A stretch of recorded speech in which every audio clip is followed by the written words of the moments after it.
দেশের মানুষ আশায় ছিল হবে সংবিধান সংস্কার। বেগম জিয়া বলেছিল এই সংবিধান হলো হাসিনা। ক্ষমতায় গেলে দেবে ছুড়ে ফেলে, ক্ষমতায় গেলে দেবে ছুড়ে ফেলে। কোন কারণে বেগম জিয়ার কথা বইলা গেলা? ও তুই কোন কারণে গণভোটের রায় বাতিল করিলা?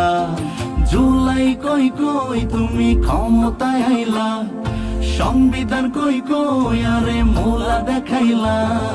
কোন কারণে গণভোটের রায় বাতিল করিলা? ও তুই কোন কারণে জনগণে তুমি ধোঁকা দিলা?